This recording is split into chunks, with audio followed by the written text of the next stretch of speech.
Hey, what's up, guys? Today I'll be going over all the immurement subjects in Abiotic Factor, since I haven't seen anyone do a video like this. But I'll be going over all of them in order, and there would probably be timestamps for each one. But if I get something wrong about one of the immurement subjects, please tell me in the comment section. But without further ado, let's get into the video. IS-3 is an unwearable hat that was recovered from Boston in 1826. Upon putting on the hat, it makes the wearer have an overwhelming compulsion to remove it from their head.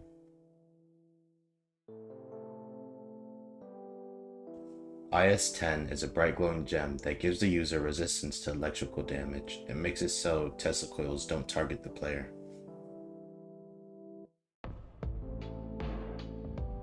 IS-12 is an entity that we meet in-game that's impersonating an already dead research member at Cascade. Not much is known about IS-12 except for its inhuman ability to shapeshift and teleport, or move extremely fast around the facility, as he is seen getting way ahead of us every time we meet him. Did I mention how extremely capable you are? There's also one audio log in the Gale reactor that we can find that gives more mystery to IS-12. Dr. Mance, Cascade Facility. Further to my previous note on IS-012, the shapeshifter has requested it be released in Antiverse 2. While this is unusual, I see no reason, at this stage, not to grant him a small override. Permanent directive to all staff, all levels. No further communication with IS-012 is permitted. All contact must be reported immediately. If it speaks, silence it. If it escapes containment, subdue it by any means available. In all cases, summon gatekeeper assistance immediately. IS-13 The tub of blood is a metal tub that is filled with blood. Okay, I just said blood so much times. Between the hours of 7 p.m. to 7 a.m., an aggressive creature made of thick blood comes out of the tub. Even though we could see the tub in-game, the creature doesn't appear at all. The only sign of a creature being there are avian-like footprints all over the cell.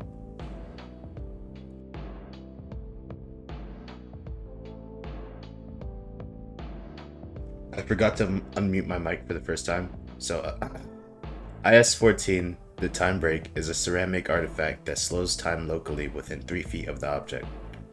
When using any tools on IS-14, they either cease to function or operate at an impossibly glacial pace when brought near it.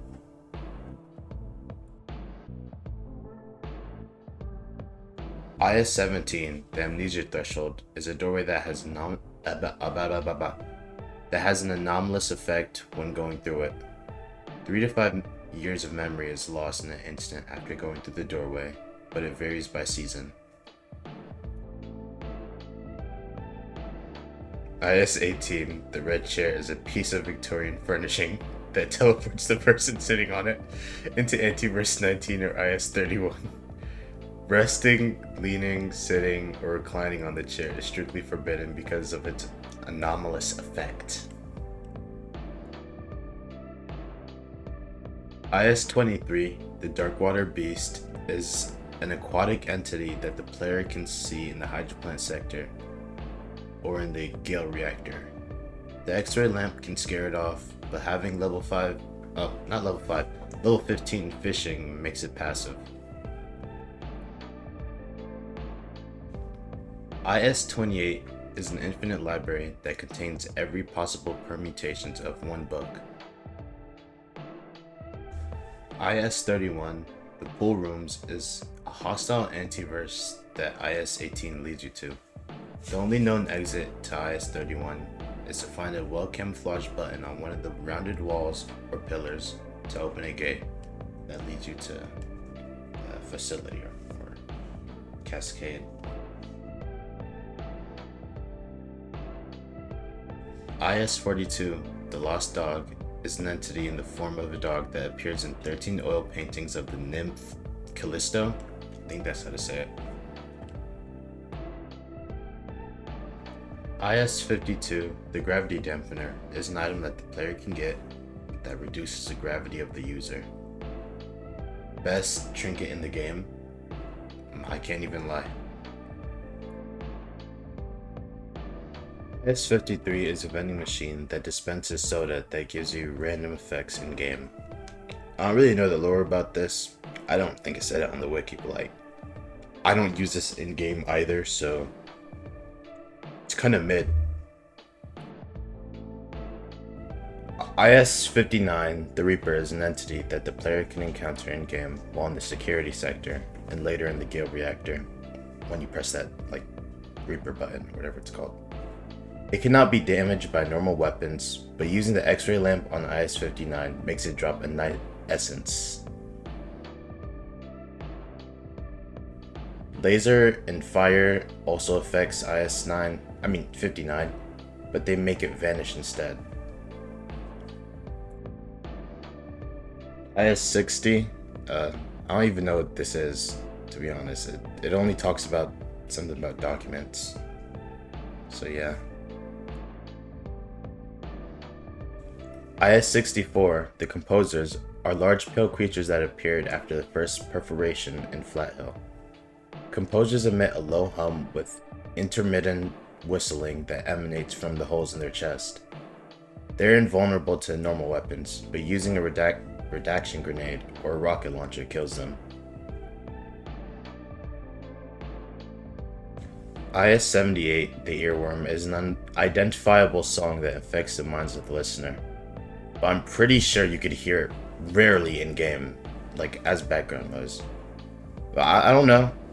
I could be wrong. But yeah. IS-83 is an arcade cabinet that teleports the player into a virtual world that has been corrupted by IS-235. It was recovered from the storage basement of a defunct mall in Anaheim. IS-88 are those bugs you find in Antiverse 2B and Antiverse 2C. They are blind, but they could easily get startled by sound. IS-91, the Lag, is an entity that could go through anything just to get to the player, but ceases all movements when the player is looking directly at it. The Lag could only be seen by one person, but if it gets too close to the player, the Lag starts to swiftly cut into the player with its tentacles. X-ray towers or X-ray lamps make the lag vanish and drop lag essence, but you could contain the lag by crafting the Containment Unit 91. Best thing in the game. IS-92, the lodestones are artifacts that attracts and tethers perforation gateways. The player could use lodestones in game to create teleporter pads that need to share the name tag of another pad to work. IS-93 is a virus that affects people that believe it exists, but immunity is gained by not knowing about it or refusing that it exists.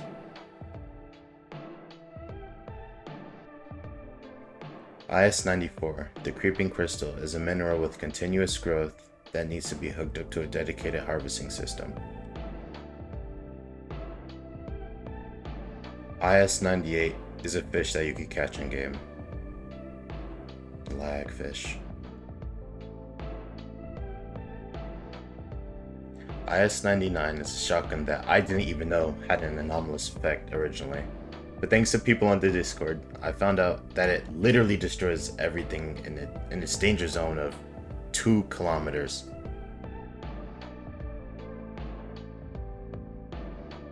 IS-101, the Sun Disk, is an alien object that was sent to us after NASA launched a spacecraft Voyager to contact alien life. But the Order intercepted it, unfortunately. IS-102, the Love Potion, is a bacteriophage that is used to assist in mating in its home Antiverse, but human exposure to the phage basically caused them to turn into zombies. IS-107, the Time Bomb, is an object that has a growing rate of approximately 0.1 per year. It is theorized that it was a weapon designed to destroy the universe. IS-111, the Minder, is a life form that uses telepathy to lure and prey, with feelings of wellness.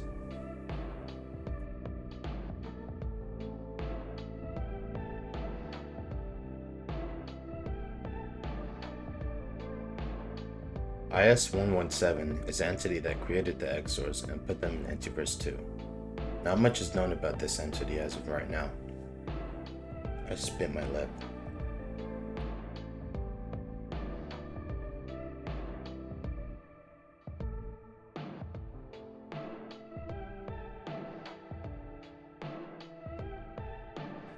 IS-122, the Shadow Hopper, is an aggressive entity that is required to be kept in total darkness if it's not being studied. We can't interact with it in game, but we could see it when shining a flashlight into its cell. Almost said shell. IS-127 is a living snowman that needs to be kept at negative 130 Celsius or lower at all times. IS-128, the Skink, is a creature that can be found in a cloud reactor near radioactive pools. They can be tamed using a net gun on them. Honestly, the best pet in the game. IS-134 is just a Yeti. IS-138 is a train going through an infinite grassy field. Even though it's just a train, if it ever stops, it will have catastrophic effects in the world. IS-139 are these crystalline entities that could go invisible, but they are fragile, so it's really easy to kill them. IS-142 is an artificial lifeform that was accidentally dropped into the Cascade Reservoir. It originated in Antiverse 13, and it is theorized that it is a biomechanical computation device. We don't know anything about this, but I'm guessing it's some sort of powerful entity that might come out in the later update. I hope so. IS-155-A, the entropy flower, I think that's how to pronounce it, is a biological entity that grows at a rapid rate due to the low entropy conditions of our universe. The power service area is filled with this, I think. IS-166, the paperweight, is a crystalline artifact that weighs 3 times heavier when held upside down. It was first found in the destruction of the Berlin Wall, but the Order somehow got their hands on it.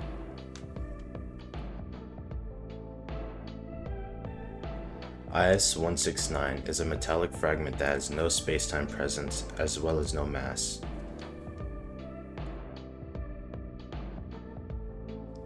IS-171-A, the carbuncle, are starfish-like creatures that pull in their targets using a long tongue.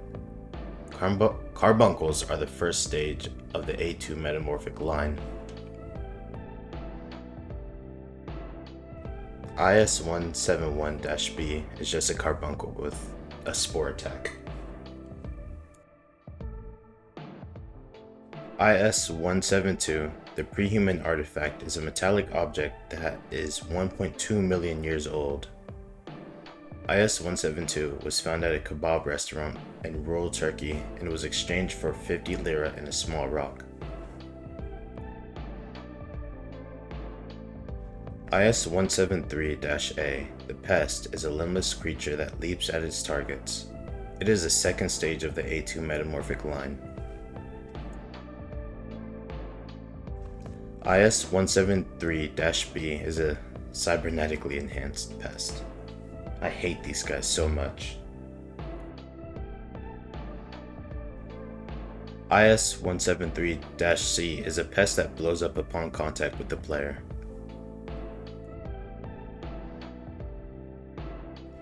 To be completely honest with you guys, I don't know if IS-177 is a Portal Storms or something completely different.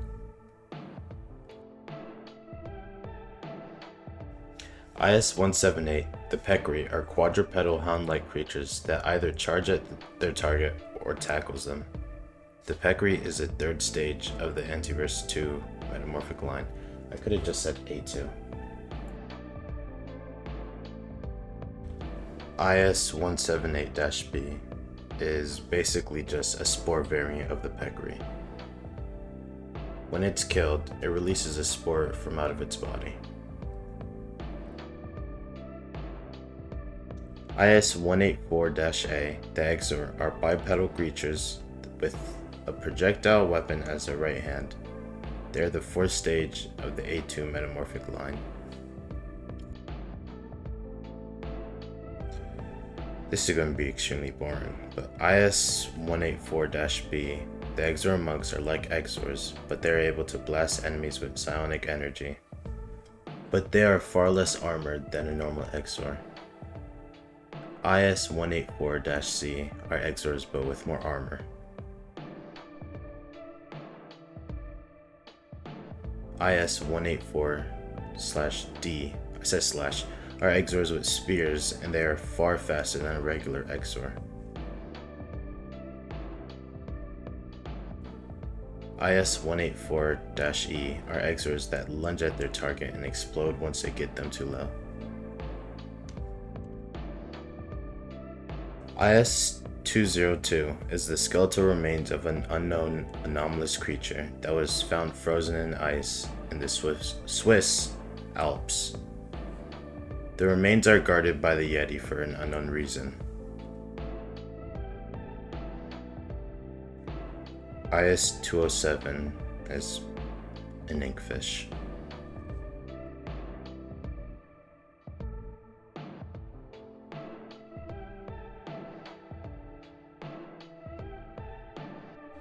IS-223, the co-worker, is a passive entity that appears at night and always asks for food. IS-235, the tape wisp, is an entity that was discovered in a VHS tape of an animated television series. IS-299 are those balls of light floating everywhere during night. They started appearing during the invasion of Cascade, I think, from what I remember. IS-307 is a living virus that infects and spreads itself across devices. IS-333 is a plant from Antiverse 21 that has mushroom-like qualities and leaves similar to lettuce. IS-407, the Symphonists, are smaller cousins of the Composer. They are more agile, but they're vulnerable to damage. IS-413, the Perforation Bees, are basically just space bees. IS-422, the Bogman, is an aggressive, semi-amphibious creature that has a sensitivity to subsonic sound.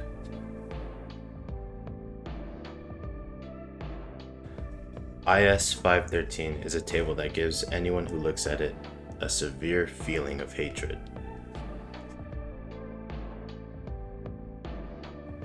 IS-700 is a room under the Curie stairs that emits a deep rumbling sound while the player is inside of it.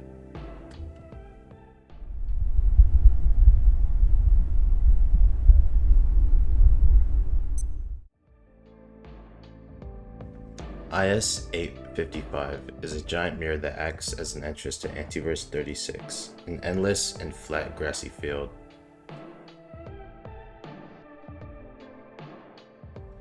IS-1057 is a bucket of volatile yellow paint. It's a reference to the controversial usage of yellow paint to highlight breakable or climbable objects in games.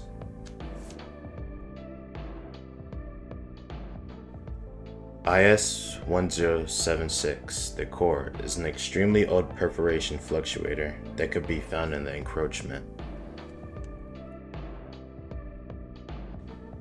That's all the Immurement subjects that's currently known, but in a future update, I hope they expand the list of ISs by, I don't know, a huge amount, because I feel like the game is lacking in that. Like, the ones we have right now are cool, but like, we can't even interact with most of them, and I seriously cannot wait to actually, fight some of them or use them, But yeah, I hope you guys enjoyed my video. Took a while to make, talking this much. I haven't talked this much in any of my videos. And honestly, it's made me feel more comfortable using my voice in videos. Thank you guys so much for watching, and have a nice day. God bless.